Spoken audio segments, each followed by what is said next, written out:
Olá, povo de Deus. Segunda-feira da oitava de Natal, 28 de dezembro de 2020, festa dos Santos Inocentes. A nossa reflexão de hoje é a partir da primeira carta de João, capítulo 1, versículo 5, até o capítulo 2, versículo 2. E de Mateus 2, de 13 a 18. Hoje celebramos então a festa dos Santos Inocentes. Como primeira leitura, temos um trecho da primeira carta de João. A tradição costumou-se atribuir esse escrito ao apóstolo e evangelista João. Porém, os estudiosos da Bíblia hoje já não afirmam categoricamente isso, por causa de uma série de indícios que contradizem essa tradição. Foram feitas análises dos vocabulários do quarto evangelho desta carta, destacando semelhanças e discrepâncias, considerando também o estilo da escrita, mas onde há mais diferenças é na comparação da doutrina dos dois textos. O exegeta espanhol Alonso Scheckel, depois de fazer considerações sobre todos esses pontos, conclui: a mudança de época e circunstâncias de um mesmo autor explicam suficiente tais discrepâncias? Ou se trata realmente de dois autores diferentes? Muitos se inclinam pela identidade. Os que diferenciam assinalam o autor como um discípulo ou membro da escola de João, ou porta-voz da comunidade que se inspirava no apóstolo João. Em ambas as hipóteses, a carta representa um estágio bem posterior, com problemas internos numa comunidade já constituída. E por causa do tratamento tão afetuoso e próximo, filhinhos, deduz-se que o autor tinha um relacionamento paternal e próximo com os destinatários da carta, que bem podem ser o conjunto das comunidades da Ásia, como também já afirmava a antiga tradição. E o objetivo da carta é preveni-los contra os apóstatas, os hereges, identificados sobretudo como gnósticos, que dispensavam a graça no conhecimento de Deus. Mas o grande foco da carta está mesmo em suas palavras finais. Sabemos que o Filho de Deus veio e nos deu entendimento para conhecermos o que é verdadeiro. E no que é verdadeiro estamos, isto é, em seu Filho Jesus Cristo. Este é o verdadeiro Deus e a vida eterna. Filhinhos, guardai-vos dos ídolos. Amém. Assim termina a carta. No texto de hoje temos os binômios, assim, de antítese: trevas e luz, mentira e verdade. E o convite insistente para que os cristãos caminhem na luz, confessando seus pecados e não se iludindo com os gnósticos que diziam que não tinham pecado. É melhor reconhecer-se pecador e confessar os pecados na confiança de que Deus nos dá o perdão, pois temos junto dele o nosso defensor Jesus Cristo. Interessante que essa atribuição é dada ao Espírito Santo no Evangelho, e aqui se refere a Jesus como o Paráclito. A mensagem é essa: caminhar na luz, viver na verdade. Mateus 2, de 13 a 18. O nosso texto de hoje revela uma face da Sagrada Família. Já nos primórdios da encarnação de Jesus, família de refugiados, que foge da fúria dos poderosos, tentando preservar a vida do recém-nascido. Enquanto na narrativa da infância, segundo Lucas, é Maria a figura que se destaca, em Mateus, José ganha proeminência.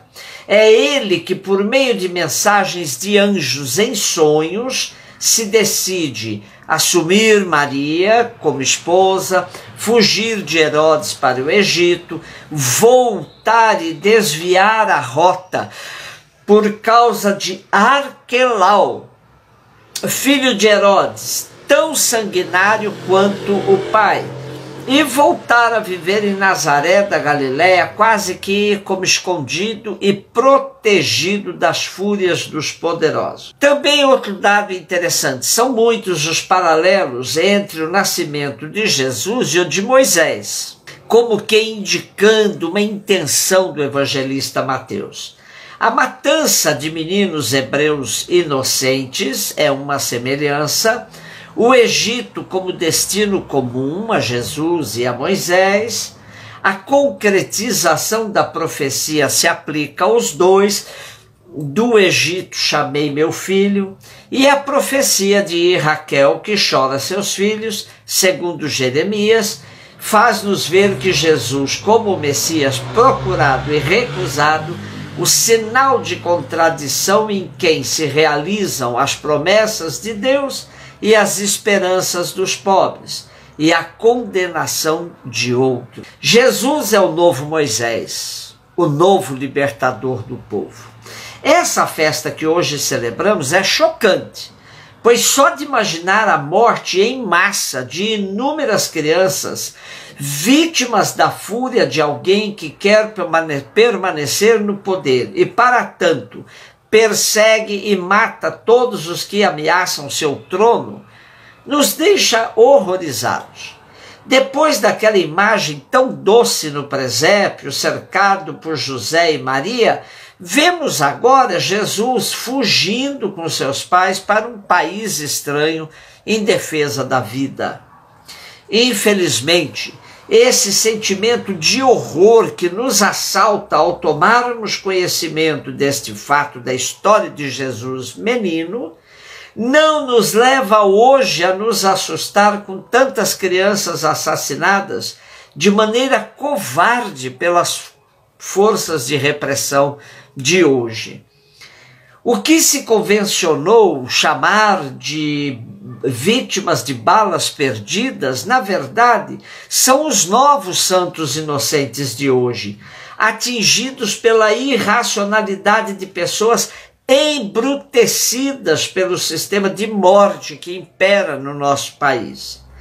As crianças mortas têm nome, têm história, tal como João Pedro Matos, que foi baleado nas costas por um tiro de fuzil dentro de casa no Complexo do Salgueiro, em São Gonçalo.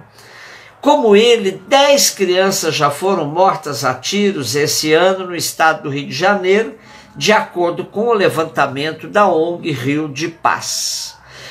Triste também o caso de Ana Carolina de Souza Neves, de 8 anos, atingida no sofá de casa com os pais, no Parque Esperança, em Belford Roxo, na Baixada Fluminense.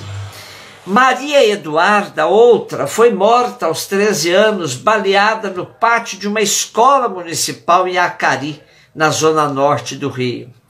Leônidas da Silva, de 12 anos, em Bom Sucesso. São muitas crianças inocentes em meio aos 1.348 baleados em 2020, vítimas de um dos 3.560 tiroteios só na região metropolitana do Rio de Janeiro, que já provocaram a morte de 663 pessoas até 13 de outubro deste ano. E quanto à situação dos refugiados no mundo, desde 2014 já morreram, só na travessia do Mediterrâneo, mais de 20 mil pessoas, dentre elas inúmeros inocentes, crianças inocentes. Somente quando conseguirmos nos indignar com essa situação, na mesma proporção que nos indignamos com os atos de Herodes, que procurava matar Jesus menino, poderemos começar a encontrar pistas de solução. O mundo está enfermo, e não é somente pelo vírus da Covid-19, mas pela ganância de uns, somada à violência de outros. Que os santos inocentes nos inspirem na busca de um mundo fraterno e menos estúpido como esse que vivemos. Um beijo no seu coração.